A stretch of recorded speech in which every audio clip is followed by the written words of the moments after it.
quiet corner of Rome where cobblestone alleys wove between aging apartment blocks, the world had long since settled into routine silence.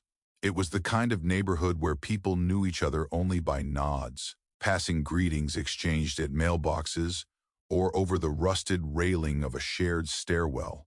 The buildings, constructed decades ago, stood tired yet dignified, each with stories sealed behind worn shutters and doors whose hinges creaked with the weight of memory.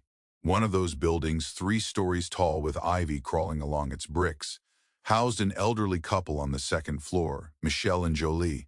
They had lived there for nearly half a century, their presence as constant and familiar as the ticking of an old hallway clock. Michel, a retired philosophy teacher, carried himself with quiet pride. Jolie, once a nurse during a time when war tore through cities and people alike, had eyes that still sparkled despite the slow fade of age. That night, rain tapped lightly against the windows, a gentle rhythm to lull the city to sleep. But something disturbed that calm. At first it was a murmur, a muffled, wavering sound like a child whimpering in their sleep. Then came a sudden, aching cry, followed by a series of wails that clawed through the silence.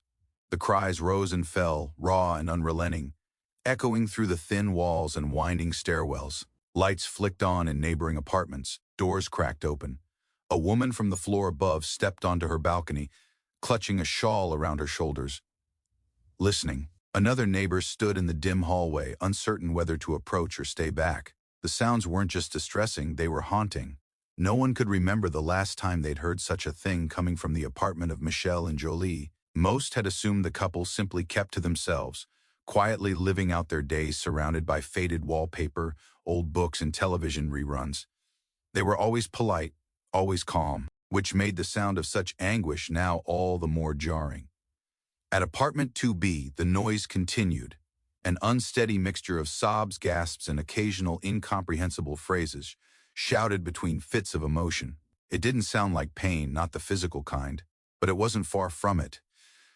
There was something deeply unsettling about it, something ancient, almost like grief that had fermented for years and now had nowhere left to hide. Someone finally called the authorities. It was not out of malice or suspicion, but desperation, a hope that someone, anyone, could intervene and make sense of what was happening behind that closed door. The dispatcher's voice over the line had been calm, instructing the caller not to engage or investigate further, not to knock or offer help.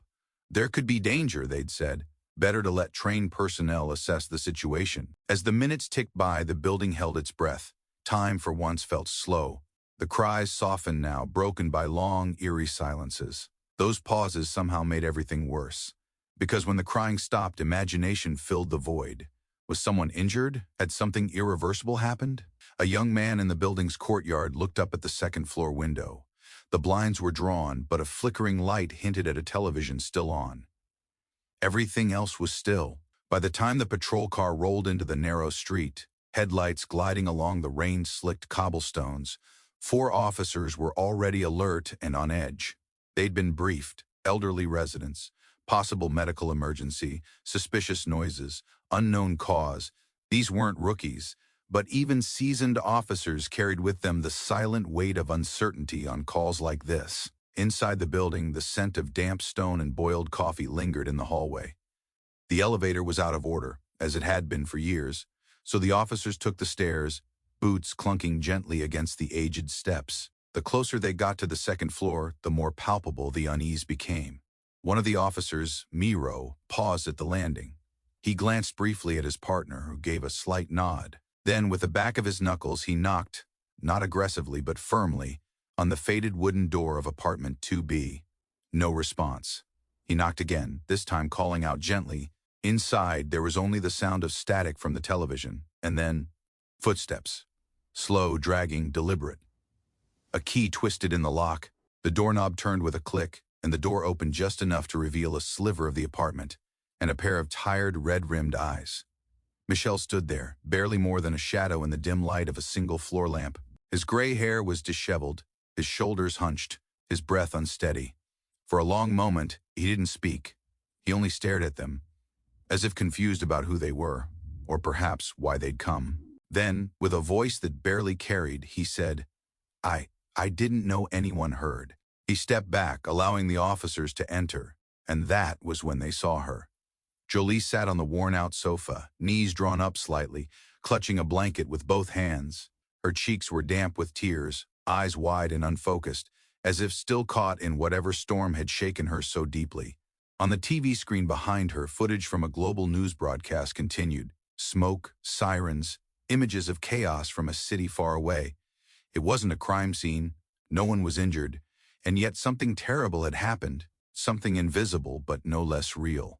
The radio chatter had been subdued when the call came in. Officers Ernesto and Miro had just begun their shift, sipping lukewarm coffee from paper cups while watching headlights drift by through the precinct window. Rain had settled over the city like a shroud, soft and persistent, muting the usual noise of Rome's nightly stirrings. Calls at this hour tended to be routine: noise complaints, street disputes, the occasional false alarm triggered by a faulty motion sensor. But there was something in the tone of the dispatcher's voice this time that made Miro sit up straighter. Reported distress sounds, she said. Second-floor apartment, elderly residents. Caller mentioned cries. Possible medical. Possible. Unknown. The pause before unknown was subtle, but enough to send a flicker of unease through the room. Miro glanced over at Ernesto, who had already straightened and set his cup aside. Within moments, two more officers, Andrea and Alessandro, were pulled from the briefing room, and the team was on the road, windshield wipers brushing aside the steady rain.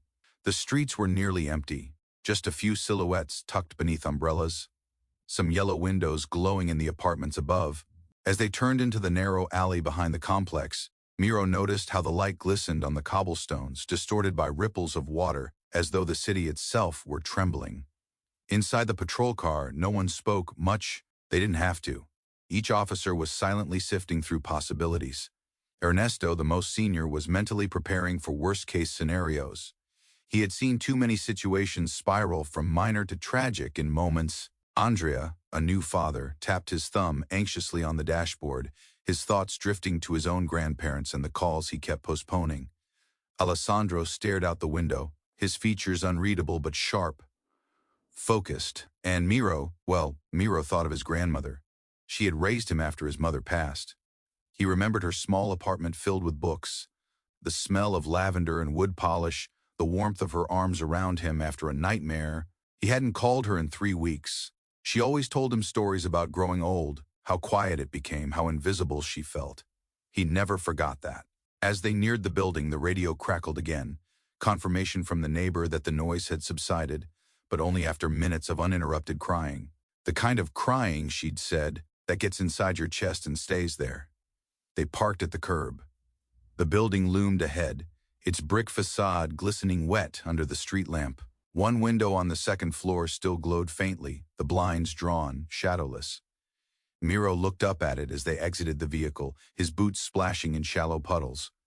The rain had lightened, but the air still felt heavy. Inside, the stairwell smelled of damp plaster and aging varnish. The elevator hadn't worked in years, an inconvenience for some, a daily challenge for others. As they climbed the steps, their footfalls echoed, boots clicking softly against stone. The walls bore faded wallpaper, floral patterns barely visible beneath decades of dust. When they reached the second floor, Ernesto motioned for quiet. They paused, listening. The building was still, no cries now. Just the faint hum of a television and the far-off drip of water from a rooftop gutter. Miro stepped forward, raised his hand, and knocked, firm but not forceful. No answer. He knocked again, this time leaning closer to the door, voice calm and measured as he called out, identifying himself. There was a moment's hesitation, the kind that stretches time. Then came the sound of shuffling, feet dragging across the floor, tentative.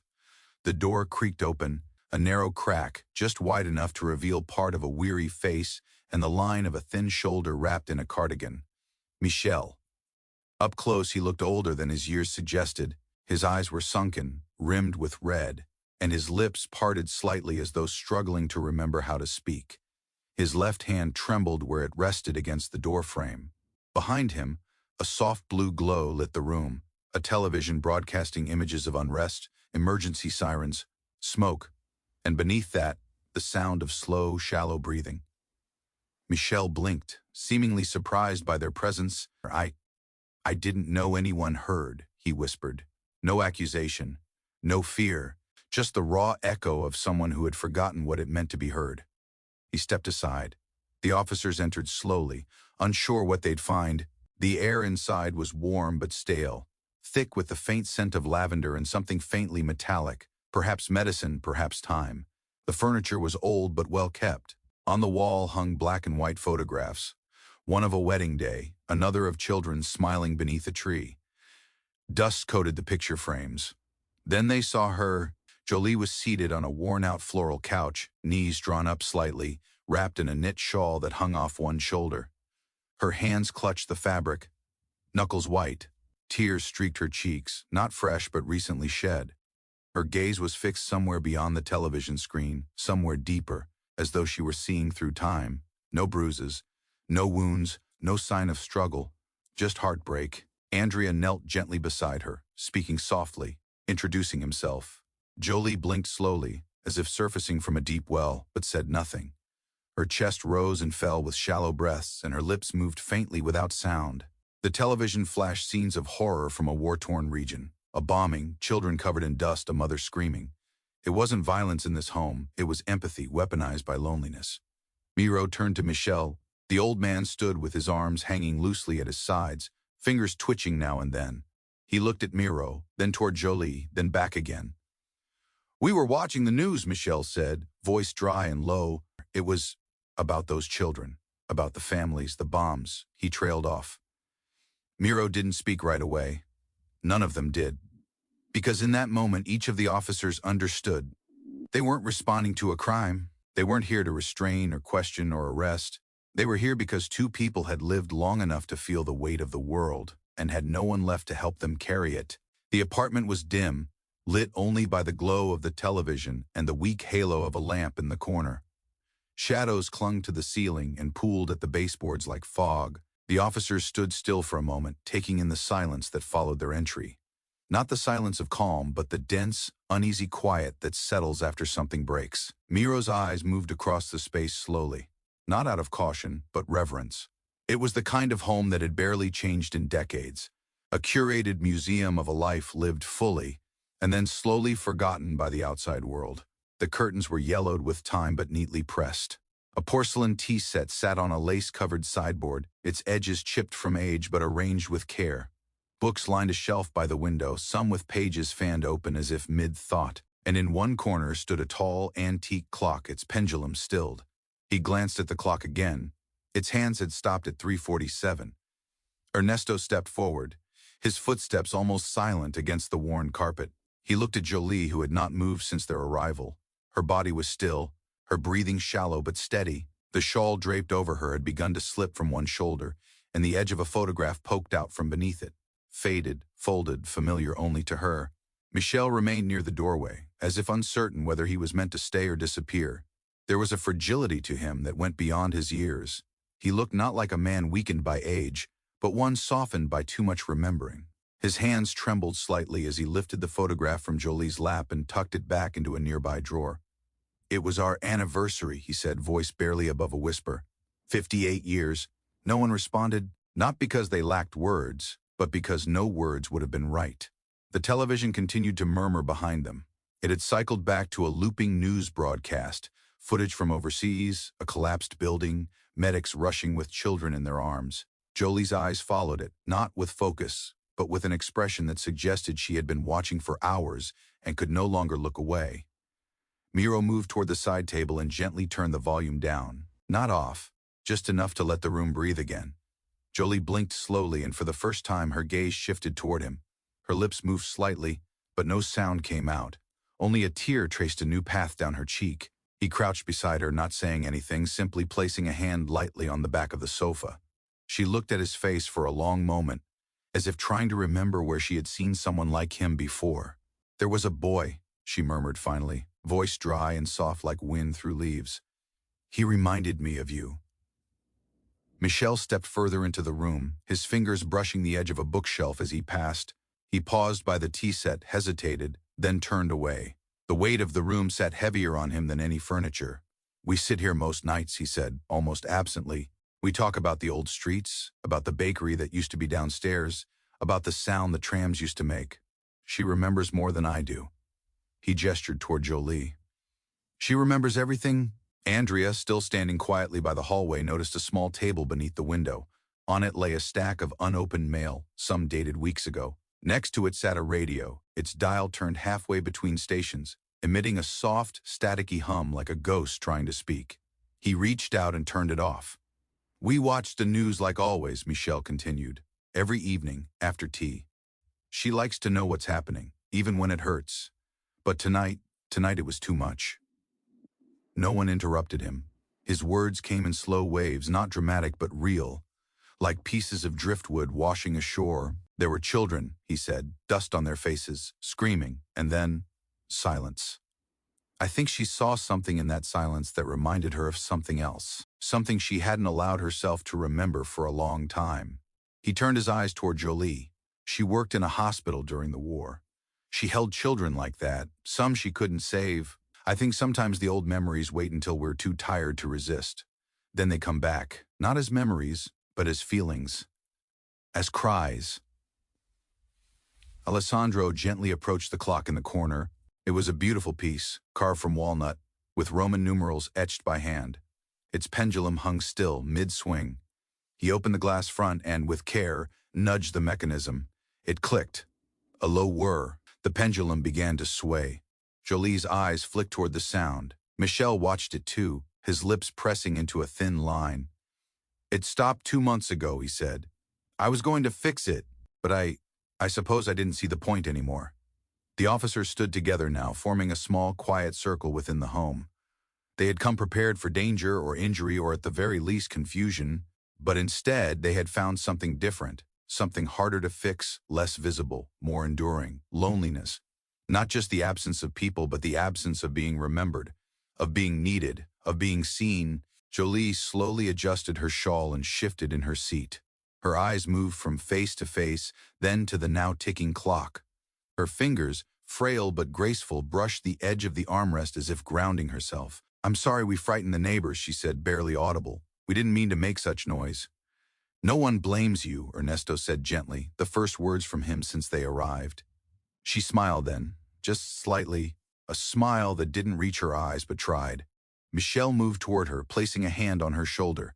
She leaned into him, their bodies forming a quiet silhouette against the pale light of the television. Outside, the rain had slowed to a drizzle. The city exhaled, but inside that apartment something had shifted.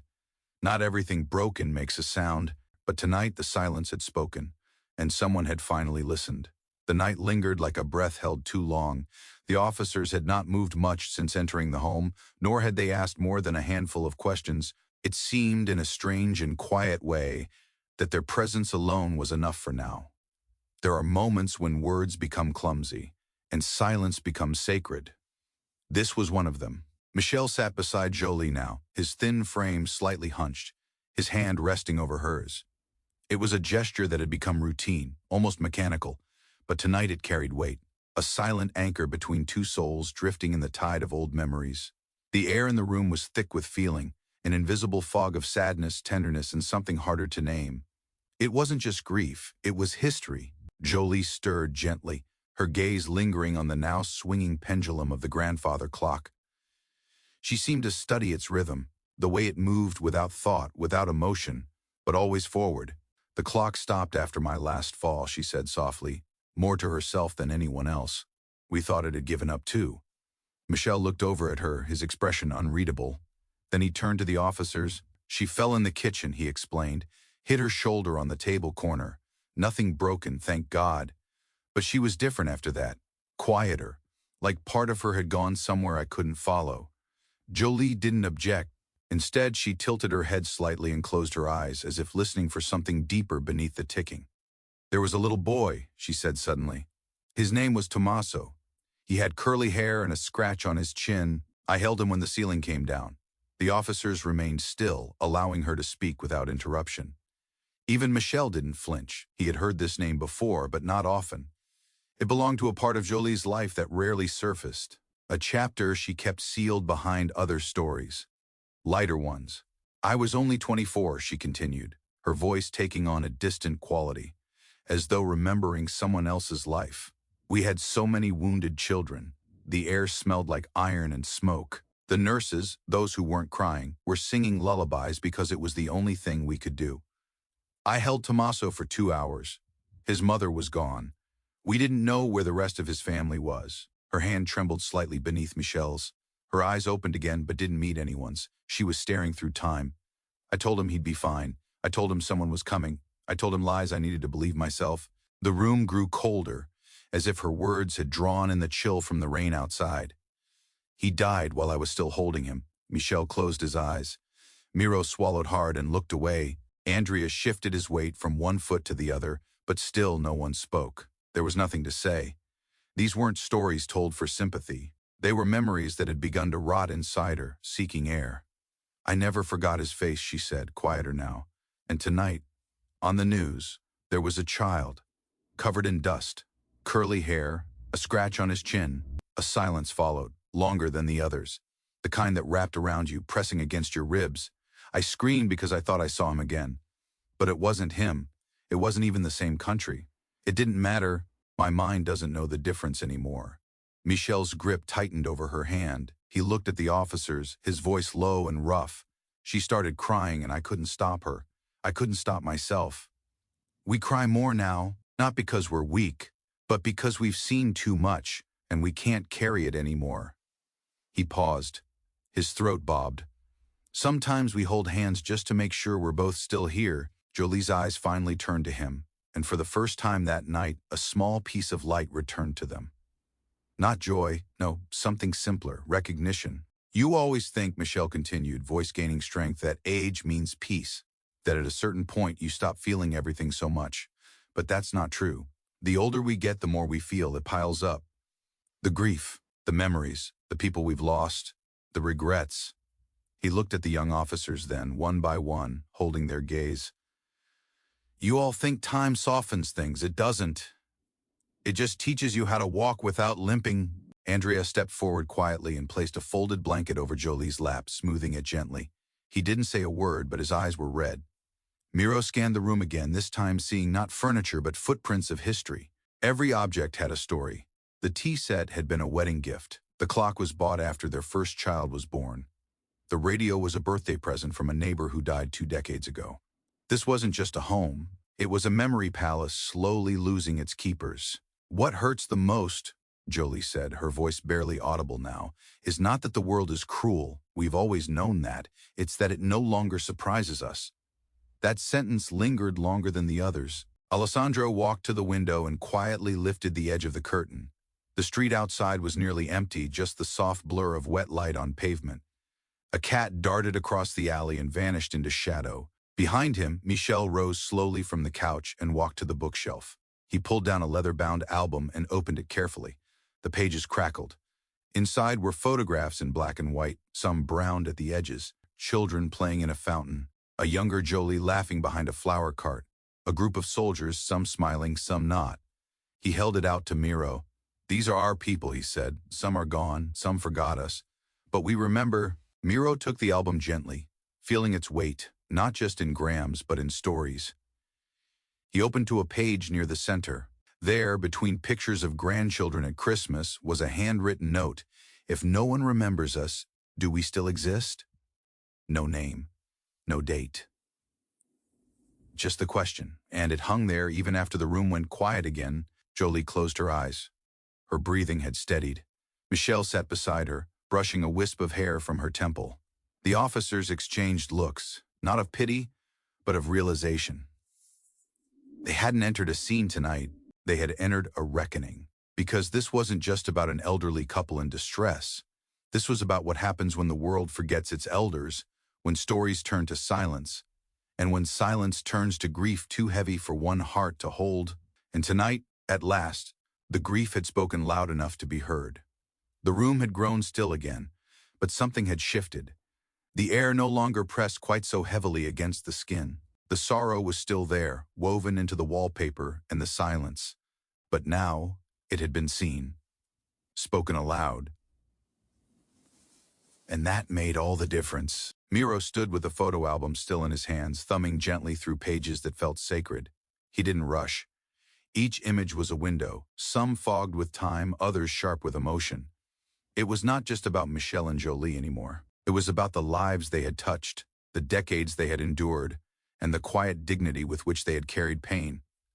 Behind him, Andrea moved toward the kitchen archway. He leaned in slightly and sniffed.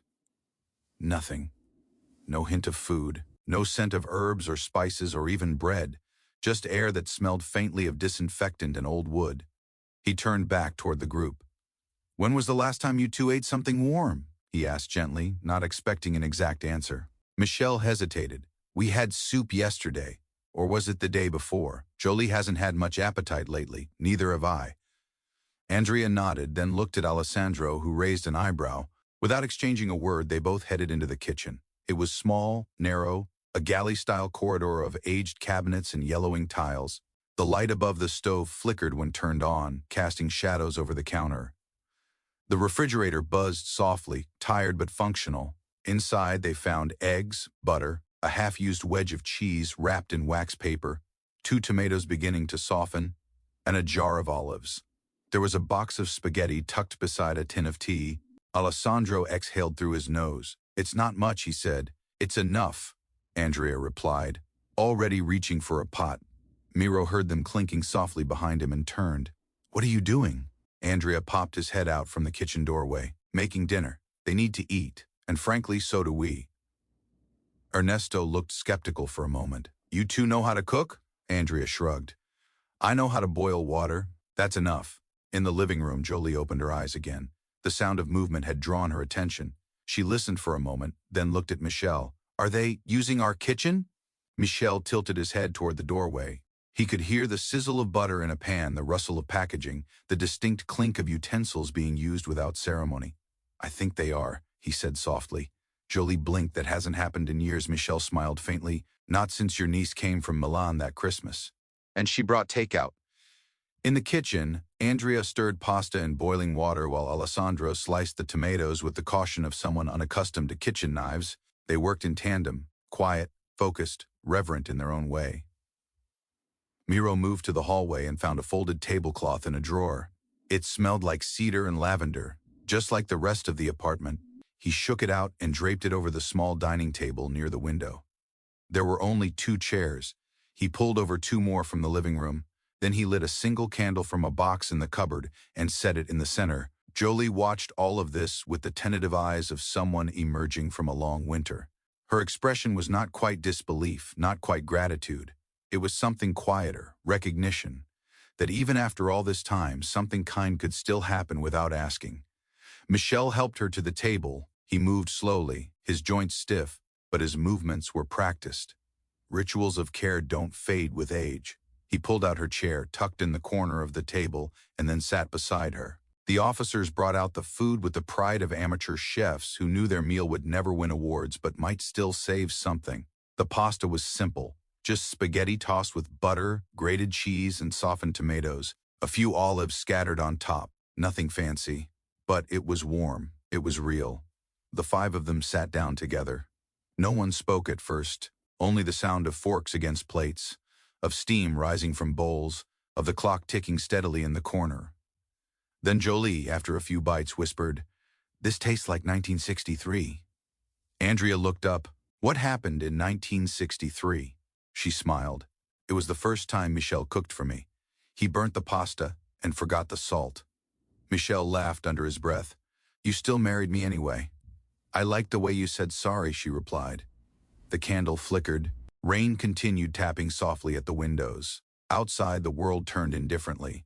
But inside, something was being repaired, not with tools or medicine, but with presence. Alessandro asked about the photographs on the wall. Jolie told him about their daughter, who now lived in Canada, and their son, who rarely called. She wasn't bitter about it, only factual. Life had simply moved on without them, as it so often does. Michel spoke about his years teaching, the students he'd mentored, the debates he missed. He said he still read Plato when he couldn't sleep.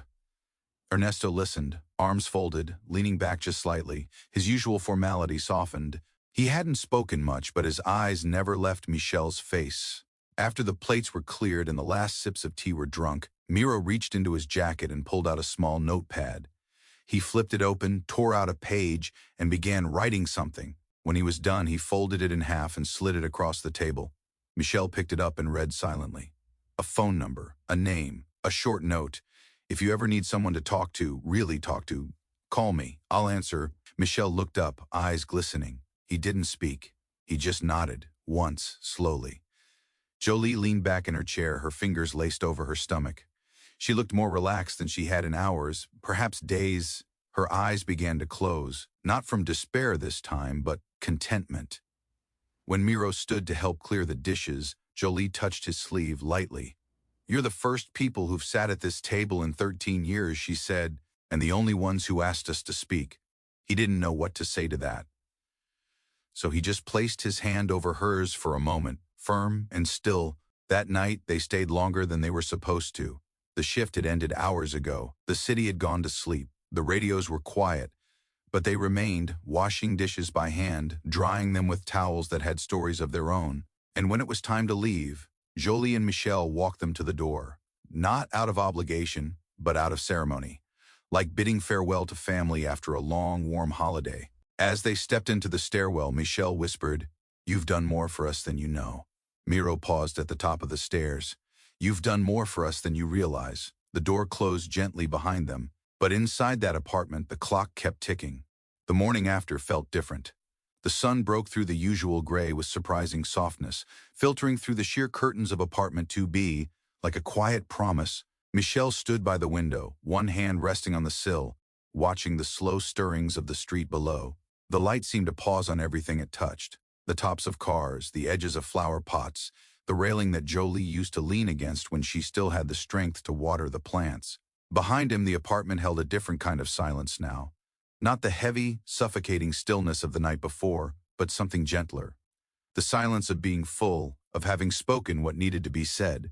The clock ticked steadily from its place in the corner, a sound that, after months of absence, felt like a heartbeat returning. Jolie had slept deeply for the first time in weeks. She awoke slowly, the lines around her eyes softer, her body aching less. She didn't say much that morning, but her hands moved with more certainty as she poured water into the kettle, folded a cloth on the table, adjusted a cushion just so. Small acts of care reclaimed from the fog. Neither she nor Michelle mentioned the night before in any grand way. There was no analysis, no conversation about meaning or transformation. They simply lived through the day with a quiet awareness that something essential had shifted. That awareness was echoed in other places too. Miro's post, the one with the candlelit dinner photo, the teacups, the old hands folded together, began to spread faster than he expected. What had begun as a private reflection became a shared recognition. Thousands of people clicked like, but it was the comments that mattered. "My grandfather died alone. I wish someone had knocked on his door. I haven't called my mother in 2 months. I'm calling her now. I work at a senior center. I'm printing this out and putting it on our wall." People shared their stories, their regrets, their gratitude. Photos of old wedding rings, handwritten letters, grandparents with smiles that didn't fade despite the decades. The post was translated into other languages, reposted on pages about mental health, aging, community. It was something simple yet urgent, a reminder that the elderly were still here, still needing, still feeling, still alive. 2 days later, a bouquet of fresh lilies arrived at the front desk of the apartment building, addressed only to the lovely couple on the second floor. No name, no return address. Just a short note: "You made me cry in the best way. Thank you for still being here." The building superintendent carried it upstairs himself, a man not known for sentiment. He knocked, hat in hand, and when Michelle opened the door, the man simply handed him the flowers and said, "They're from the internet, apparently." Jolie placed them in the only clean vase they had left, one she'd stopped using long ago. She put it near the clock, as if the two now belonged together. Later that afternoon, a knock came at the door. Not frantic this time, not from concern, just soft, hopeful. It was a young woman from down the hall, Lucia, a college student who often came and went without notice. She held a Tupperware container of pasta and a shaky smile. "I saw the post," she said. "I didn't know you lived here. I mean, I guess I did, but I didn't really know you, you know. I thought, maybe we could have lunch?" Jolie looked at her for a moment, then stepped aside and nodded. Michelle set the table. That lunch turned into 2 hours of stories. Lucia had never heard of ration cards or typewriters that jammed. Michelle had never understood how a phone could take pictures. Jolie, for the first time in a long time, laughed so hard she had to wipe her eyes. Lucia returned the next day, this time with a friend. By the end of the week, 3 other neighbors had knocked. Some brought cookies, some brought questions, all brought presents. The apartment changed again. New photos joined the walls, ones printed from phones, clipped to magnets on the fridge. The radio played a different station now, one with soft jazz and quiet voices. Jolie began keeping a notebook again, scribbling poems with lines that sometimes trailed off mid-sentence, but always began with hope.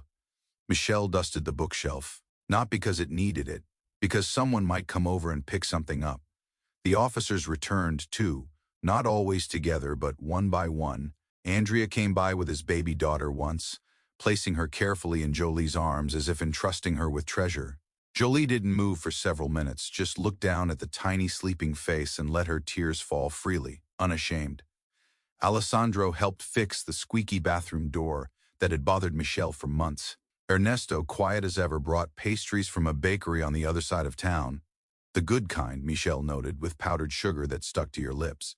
And Miro, he came by often, never empty-handed. Sometimes just with stories, sometimes with nothing but time. No one asked for anything. No one needed to. The world hadn't changed. The news was still full of sorrow. Children still cried on distant screens, but in apartment 2B, something had been restored. Not youth, not certainty, but company. That was enough. It happened on a Thursday, the kind of day that begins with nothing unusual. The sun had risen through pale clouds. A neighbor had brought fresh bread to their door. Jolie had spent the morning folding linens and humming an old Italian song she hadn't sung in years. Michelle had sat nearby with a crossword puzzle, tapping his pen against his lip in deep thought. There was no warning. She was standing in the kitchen, reaching for a glass on the second shelf. Her hand hesitated, her grip loosened. The glass slipped from her fingers and shattered on the tile. Michelle turned at the sound. He saw her standing still, her left arm hanging strangely, her face slack on one side. She didn't say anything. She couldn't. Then she collapsed. He rushed to her. He called her name again and again, but the words bounced off the walls with no reply. His hands trembled as he tried to lift her head. The carpet felt miles away from help. Her eyes were open but distant. Her mouth tried to move but produced no sound. Panic overtook him. Not the wild kind that screams and runs, but the quieter, crueler kind that freezes. He had never learned how to dial for help on his mobile. He had always relied on Jolie for that. He fumbled with the buttons, cursed the smooth glass that refused to obey his trembling fingers. The phone slipped once, then twice. Finally, he hit the green icon he remembered from before. He called Miro. Miro was just sitting down for lunch when the call came through. He answered before the second ring. There was no voice on the other end at first, just breathing. "Mr. Michel?" he said gently. "It's Miro. Are you okay?" Then came the whisper. She fell. Nothing more. Within 10 minutes, Miro was outside the building. He hadn't waited for dispatch. He had grabbed his coat and keys and run, sirens wailing in his chest even before they sounded on the car. He found Michelle kneeling beside Jolie in the hallway, one hand on her shoulder, the other holding a hand towel that served no real purpose. His eyes were wide and hollow. Miro knelt beside them and took over. He checked her pulse, shallow but present. Her breathing was uneven. He gently laid her flat, positioning her head, speaking softly even though he knew she likely couldn't hear. The ambulance arrived 4 minutes later. Michelle wasn't allowed to ride with her. The paramedics apologized but had protocols to follow. Miro promised to drive him and stayed with him every step of the way. In the hospital waiting room, everything smelled like bleach and plastic and worry. Michelle sat in a stiff chair, fingers laced together, unmoving. The vending machine hummed in the corner. Nurses passed in quiet efficiency. Somewhere a monitor beeped steadily. Miro didn't speak, he just sat beside him. 2 hours passed. Andrea arrived next, then Alessandro, then Ernesto. No one had called them directly. Words simply traveled. Something like this pulled them in without needing an invitation. Michel didn't cry, but his eyes never stopped moving, searching every nurse's face for news, for clues, for something they weren't saying. Finally, a doctor came out. He was calm, professional, with kind eyes. "She's stable," he said. "It was a mild stroke. She's awake but resting. We'll need to monitor her closely. She may have difficulty speaking or moving her left side, but it's too early to say." Michelle's shoulders collapsed inward with the weight of that word. Maybe They were allowed to see her one at a time. Michelle went first. The officers watched him disappear behind the curtain of the hospital room. Inside, the space was dim, the lights low. Machines blinked and hummed around Jolie's bed. She lay against white sheets, a blanket drawn up to her waist, her eyes half open. He approached slowly. He didn't speak. He sat. Her gaze found him. She didn't smile, but her hand moved, just a twitch, barely a gesture. But he saw it. He took her hand in both of his, brought it to his lips, held it there for a long time. Then, in the quietest voice he had ever used, he whispered, "Don't go. Not yet. Not without me." She blinked. Outside, Miro stood beside the vending machine, staring at the rows of chips and candy that suddenly felt meaningless. Andrea leaned against the wall nearby. "I didn't think I'd be this shaken," Andrea said. Miro nodded. "Neither did I." "You think she'll pull through?" "I don't know," Miro said. "But I know she needs more than medicine right now." That night, they returned in shifts. Alessandro brought a portable radio and played soft music by her bedside. Ernesto found a poetry book from the gift shop and read from it in low tones. Miro sat with Michelle and helped him write a letter to their children, something he hadn't done in years. 3 days passed like that, and then, on the fourth morning, she spoke. It was a whisper, hoarse and broken, but it was hers. Michelle was asleep in the chair beside her bed, head slumped forward when she opened her eyes and rasped, "You look old." His eyes flew open. He stared at her, and for a moment, he didn't believe it. Then he laughed, not loudly, just a breath, but real. A sound that pushed away the shadows. She smiled with only half her mouth. It didn't matter. It was still a smile. He stood and kissed her forehead, tears falling freely down his cheeks. Outside the room, when Miro heard, he simply leaned against the wall and let out a long breath. Jolie's recovery was slow. Physical therapy began in small increments. A hand raised here, a finger curled there. Her speech returned in fragments, words falling out of order like puzzle pieces spilled across a table. But she was awake. She was fighting. And she was not alone. Each day, one of the officers came by, sometimes with soup, sometimes with music, sometimes with nothing but their presence. They brought a world that had once felt far away back into her reach. And Michelle, he never left her side. He combed her hair in the mornings. He helped her into sweaters. He read to her from her own poems, and when her memory failed, he gently corrected the lines without judgment.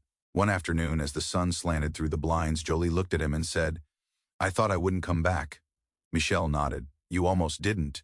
She paused, her voice slow but clear. "But I heard your voice." He looked at her, and she finished. "You said, 'Don't go,' so I didn't." That night, the nurses found the two of them asleep, hand in hand. Outside, the city carried on. Cars honked. Trains rolled past. Headlines flashed with war and warnings. But in one small hospital room, love held its ground. The hospital room never changed much. Same pale walls, same rhythmic beeping of machines, same weak light from the window that shifted slightly with the hour.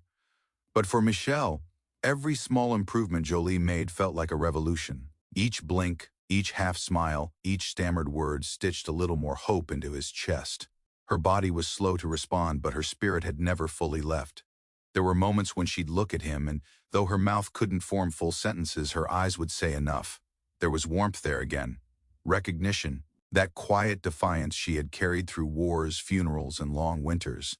The nurses learned their names quickly. Michel became the gentleman in the chair because he rarely left it. He slept upright for days, legs folded beneath him, always waking the second Jolie stirred. He kept a cloth handkerchief in his coat pocket and used it to clean her glasses every morning, whether she wore them or not. It was part of his ritual, like brushing her hair with the small ivory comb she'd had since 1961. The officers came by in shifts. They brought small things, things that mattered. Andrea brought his daughter's drawings, colorful, lopsided portraits of Jolie with Super Nana written in shaky letters underneath. Jolie kept them taped on the bedside tray, looking at them when her own thoughts grew foggy. Alessandro came with crosswords and books, reading aloud when Michel's voice grew tired. He had a gentle rhythm, pausing for emphasis just the way Jolie used to when reading bedtime stories to her grandchildren. Michel would smile and correct his pronunciation on the trickier words, a teacher's instinct never fading. Ernesto, quiet as ever, brought pastries and silence, both appreciated in equal measure. He sat with Michel when he needed someone to lean against and said very little, which somehow made his presence feel stronger. Miro came every evening, always after sunset. He didn't bring food or gifts. He brought memory. He carried Jolie's poetry journal in his jacket, small, bound in cracked leather, with pages yellowed from years of handling. He would sit beside her, open to a random page, and read it aloud. Sometimes she would mouth the words with him. Other times she'd listen with eyes closed, letting her younger self's voice carry her somewhere soft. There was one poem she asked him to read twice. I have been waiting for the right quiet, not the silence of walls or clocks, but the hush of someone who stays. Not to fix, not to leave, just to stay. When he finished, Jolie turned to him and whispered, "You stayed." Miro smiled but didn't answer. Some truths didn't need repeating. On the 10th day, the doctor smiled when he came into the room. "She's stronger than I thought," he said. "We'll begin movement therapy this week. She'll need help, but she's earned her way out of this bed." Michel wept when he heard, not loudly. Just a soft, uncontrollable release. Jolie watched him with something between amusement and awe. "I thought I'd be the one crying," she murmured. "You always were the braver one," he replied. The next morning a wheelchair arrived. Jolie eyed it like an old adversary. Michel helped her into it, bracing her body with care, speaking encouragement into her ear as if coaxing a bird into flight. The hallway outside her room felt enormous. The tiles gleamed. The air smelled of disinfectant and overcooked soup. But as Michel pushed her slowly past the nurse's station, something flickered inside her chest. A warmth she hadn't felt in weeks. She was moving again. Even if it wasn't under her own power yet, she was no longer still. They passed a family huddled by a vending machine, a man asleep with his head against a backpack, a child coloring on the floor. Jolie watched them all. There was a strange beauty in hospital waiting rooms. So much patience, so much silent hope. On the way back, she whispered, "I want to go home." Michel nodded, gripping the handles tighter. Soon, that night they had visitors. The entire team came together. Andrea, Alessandro, Ernesto, and Miro, each carrying something: flowers, soup, a book of Italian poetry, a tiny silver bell which Jolie rang once with a wicked grin. They sat together in the room, not as officers and civilians, but as a strange, stitched-together family. They told stories, laughed quietly. Jolie spoke more that night than she had since arriving, her sentences crooked and slow, but brave. Her hands trembled as she gestured, but her eyes sparkled with their old mischief. Michel sat beside her the whole time, barely blinking, as if afraid the moment would vanish if he looked away. When the time came to leave, Jolie squeezed each hand, lingering a bit longer with Miro's. "You gave me back my voice," she said. "No," Miro replied. "You just needed someone to listen to it again." On the 14th day, she walked. Just a few steps, from the bed to the chair. Her left leg wobbled, and Michel hovered like a shadow ready to catch her. But she made it. The nurse clapped. Jolie, ever modest, rolled her eyes and muttered, "I'm not a circus act." But that night after Michel fell asleep beside her, she whispered, "I'm coming back." The hospital staff prepared for her release the next week. Papers were signed, medications explained, a home nurse scheduled. And on the morning of her departure, as Michel packed the last of her things into a worn leather bag, Jolie looked at the hospital bed and said softly, "It was kind to me, but I won't miss it." They left under a sky washed clean by rain. The world was still uncertain. Her steps were small. The future was unknown. But she had survived. And as she held Michel's hand in the taxi, her fingers threading through his like roots finding home, she smiled, not because everything was better, but because something inside her had changed. Pain hadn't won. Loneliness hadn't won. Life, however fragile, had whispered back. Michel opened the apartment doors slowly, almost ceremonially, as if inviting Jolie into a memory rather than a room. The air inside was familiar, but it carried a different weight now, no longer heavy with isolation or faded echoes. It had been warmed by visits, softened by voices, made new by hope.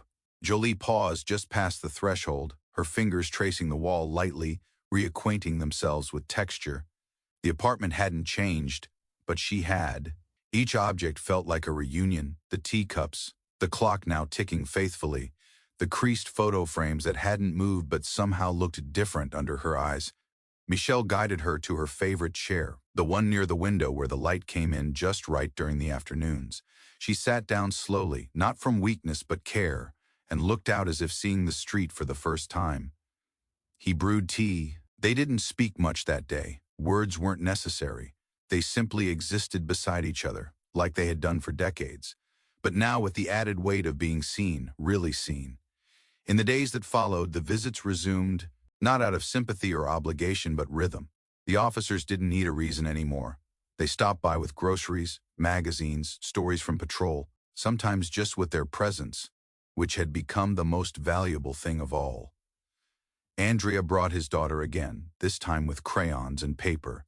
She crawled under the table and insisted on drawing Michel as a prince. When she handed it to him, complete with a crooked crown and a long purple robe, he laughed so hard it made Jolie tear up. Alessandro began calling Jolie every Wednesday to ask for a poem of the week. At first, she resisted, claiming she hadn't written anything in years. But soon, her notebook reappeared on the side table, its pages slowly filling with uneven but earnest ink. Sometimes the poems were only 3 lines. Sometimes just 1. But they were always honest. Ernesto, still the quietest of them all, began showing up on Sunday mornings with a newspaper and a thermos of espresso. He never stayed long, just read a few headlines, asked about the weather, and sat in silence until Michel would eventually sigh and say, "You know, I miss this." And Miro never stopped being family. He showed up with soup when Jolie caught a cold. He helped Michel fix the cupboard door that had been jammed for years. He stayed late on evenings when the news was too much, and Jolie needed someone to remind her the world wasn't only pain. One afternoon, he brought a box. Inside were printed pages, carefully formatted and bound with a soft cover, the balcony poems by Jolie C. He had taken her notebook, scanned it, edited only the smallest things for clarity, and had 10 copies printed. Jolie held it like it was glass. "I thought, maybe the world needed your voice again," he said. She blinked slowly, the book pressed against her chest. "I didn't know anyone was listening." "We are," he replied. Word began to spread, not through the internet this time, but through people. A local library asked to host a reading. A community center invited Jolie to speak. Of course, she declined both. Her voice still came and went, and she didn't like the idea of microphones. But Michel joked that they'd have to start charging admission just to visit her. One crisp Saturday afternoon, the police station held a small gathering. It wasn't formal, no speeches, just a shared meal, some folding chairs and laughter. Michel and Jolie were there, sitting near the front, surrounded by officers, neighbors, and people who had once been strangers. At one point, the chief walked over with a small certificate, hand-signed, framed in simple wood, "Honorary grandparents of the precinct," it read. Jolie laughed. Michel raised an eyebrow and said, "About time someone acknowledged our rank." From that day on, they were known not just as a couple who had been through a hard winter, but as the heart of something that was quietly forming in the community, a reminder that love doesn't have to be grand to be powerful, and that family is often made, not born. Miro began working with a local nonprofit to create a program called Adopt a Nana and Nano. It paired elderly residents with volunteers, often officers, sometimes students, occasionally entire families, who committed to regular visits, not care, not charity, just presence. The program grew quickly. Within 6 months, over 24 elderly residents had been matched. Birthday parties were held, walks taken, stories told, tears shed and hands held. Michel and Jolie were the first pair. Their photo, sitting together on their balcony, holding matching teacups, the city behind them, became the quiet emblem of what the program stood for. They never asked for it, but sometimes being seen is all it takes to begin again. Michel never liked a fuss made over his birthday. For years it had been a quiet day, a shared pot of tea, perhaps a walk if the weather permitted, and an old jazz record spinning in the background. No candles, no gifts, no parties, just the comforting weight of time passing, one steady year after another. But this year was different. The morning began like any other. Jolie was already awake before him, sitting by the window with her poetry notebook in her lap and a blanket wrapped around her legs. She greeted him with a smile as he shuffled into the room, still half asleep. "Happy 95th, she whispered, her voice a little stronger these days, though still soft. He smiled, leaned down, and kissed the top of her head. "And here I thought you'd forgotten." She tapped the notebook lightly. "I wrote you a poem." He raised an eyebrow. "Am I allowed to hear it?" She shook her head. "Later." He made tea, she buttered toast, and they sat together watching the slow rhythm of the street below. It would have been enough, more than enough, But fate, or rather friendship, had other plans. Just before noon, there was a knock at the door. Michelle opened it to find Miro standing there in his uniform, but with no trace of official business in his expression. He was grinning, holding a box wrapped in brown paper and twine. "Put your shoes on," he said. "We're going for a ride." Michelle blinked. "A ride where?" "You'll see." Jolie appeared behind Michelle, already holding her coat. She'd known. Of course she had. The car ride was short. Familiar streets passed by, but Michelle didn't pay them much attention. His mind was too busy trying to figure out where they were headed. When they pulled up outside the precinct, he frowned. "This is work, not a birthday party." Miro only shrugged. "Today it's both." Inside, the lobby had been transformed. Streamers hung from the ceiling in gentle arcs.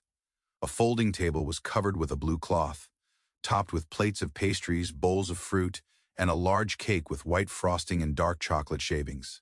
In the center, written in careful icing, were the words, "Happy 95th, Michelle, our favorite professor." Andrea was there, holding his daughter's hand. Alessandro stood behind the table, slicing strawberries. Ernesto leaned against the far wall, nodding once as Michelle entered. Other officers had gathered too. Some Michelle knew by name, others he'd only seen in passing. But they were all smiling. The room erupted in applause.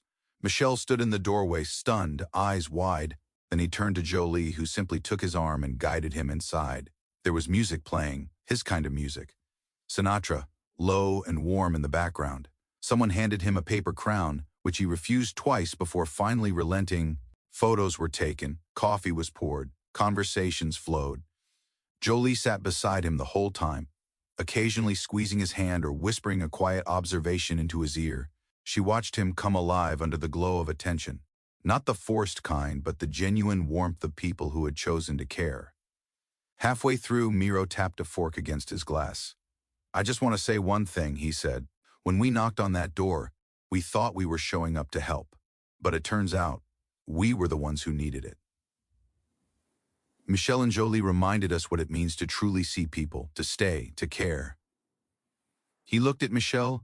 "You're not just a professor. You're a teacher in the best sense of the word. And today, we celebrate more than a birthday. We celebrate the fact that you're still here, still teaching us." Michelle said nothing at first, then he cleared his throat and stood slowly, one hand resting on Jolie's shoulder for balance. "I always thought getting old meant fading away," he began. "But maybe it just means giving people more time to find you." He paused. "You found us, and we'll never forget it." Applause, laughter, a few quiet tears. Then someone brought out the cake. 95 candles would have been excessive, so they settled for a single flame. Jolie leaned in with him, and together they blew it out. Later, after the room had emptied and the lights had dimmed, Michelle and Jolie sat together on the precinct's back steps, wrapped in their coats, watching the last colors of dusk fade behind the city skyline. She pulled her notebook from her bag and opened to a bookmarked page. "Ready?" she asked. He nodded. She read, "You once told me the world forgets the old, but I have lived to see it remember. Not with trumpets or banners, but with knockings at the door and candles in unexpected places." He closed his eyes and leaned his head against hers. The moment was small, but it was theirs, and it would never be forgotten. The apartment was quiet again. Not silent, never quite silent now, but quiet in the way a home becomes after the last guest leaves, after the last laugh echoes into memory and the last candle burns low. Jolie sat by the window, her legs wrapped in the familiar gray blanket, fingers curled gently around a teacup still warm. Michelle was in the kitchen, humming tunelessly as he dried a plate with a cloth so soft from age it felt more like memory than fabric. Outside, late autumn wind danced through the alley, nudging brittle leaves across cobblestones. The trees had begun their slow surrender, dropping color like old stories finally ready to rest. The birthday party had passed, but its warmth lingered. Jolie looked over at the small table by the wall. On it lay a collection of photographs from that day. Michelle in his paper crown, Miro holding a slice of cake the size of a novel, Andrea's daughter giggling behind a balloon, Jolie mid-laugh, mid-life. She leaned forward and picked up a small wooden frame. Inside it, a printed version of the poem she had read that night, now titled in bold ink, "Candles in Unexpected Places." Her eyes moved to the hallway. That's where the idea had started. Later that evening, Michelle found her standing near the door, a pencil tucked behind her ear, staring at the wall just beside the entryway with a kind of quiet purpose. On the floor beside her sat a small chalkboard, once used for shopping lists and reminders, now long out of use. He watched her, waiting. She turned and said, "I want to put something outside." He raised an eyebrow. "Outside where?" She pointed at the front door. "Here. For them. For anyone, really. What kind of something?" "A message." Michel didn't question it further. He simply went to the cupboard, found a small hook and a hammer, and handed them to her. The next morning, the chalkboard hung neatly on the outside of apartment 2B, just below the peephole. Jolie had written in careful script, hands still shaky but determined, "If you feel alone, knock. There's tea inside, and someone willing to listen." Below the message, she had drawn a tiny teacup with steam curling upward like a question mark. Neighbors noticed it within hours. By evening, someone had left a sticky note, "Thank you for the invitation. Just knowing it's there helped." The next day, another, "My mother passed last year. I haven't spoken to anyone about it. Maybe I'll stop by." Within a week, the wall beside the door became a collage of paper scraps, taped notes, and folded letters. Stories, confessions, simple thank yous. One note simply read, "I haven't laughed in weeks. Your chalkboard made me smile." Michel took a photo of the growing collection and emailed it to Miro with the subject line, "Apparently the door wasn't closed after all." Word spread slowly, quietly. No hashtags, no headlines, just voices carried from person to person. The building, once known for its silence and solitude, became something else entirely, something warmer. Residents began leaving things at the door: a jar of jam, a paperback mystery novel, fresh herbs from a balcony garden. One afternoon, someone left a pair of new slippers with a card that said, "I hope these fit better than mine do." Jolie took to replying in chalk. She would write small notes in return under her original message. "The jam was wonderful, thank you. Stop by anytime. Tuesdays are best for long stories. Slippers fit perfectly." Michel watched all of this unfold with the quiet pride of a man witnessing his wife's voice echo into places neither of them had expected it would reach again. It reminded him of something his own mother once said: "Some people preach from pulpits. Others just leave the door unlocked." And Jolie had flung the door wide open. Winter came, soft, steady, blanketing the city in early dusk and the smell of chimney smoke. But 2 billions never felt cold. The kettle was always warm, the radio played softly, friends came and went, some new, some old, some only staying long enough to say hello and be reminded that kindness still existed in places where it was once thought to have disappeared. Michel began writing again. Nothing elaborate, just thoughts, reflections, lists of things that once seemed ordinary but now felt worthy of preservation.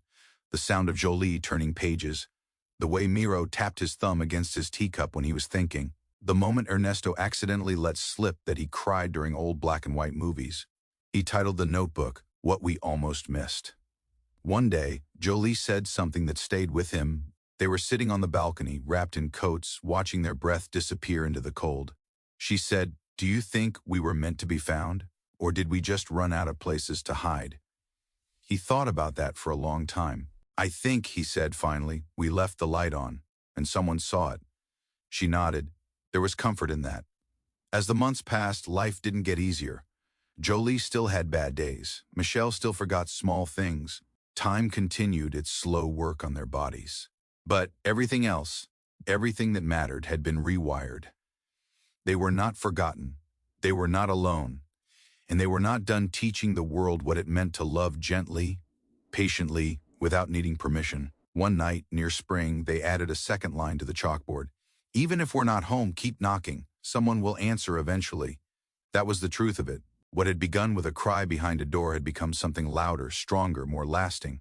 Not noise, but presence. And in a city full of closed doors and distant hearts, Michel and Jolie had opened theirs wide enough for everyone to walk through.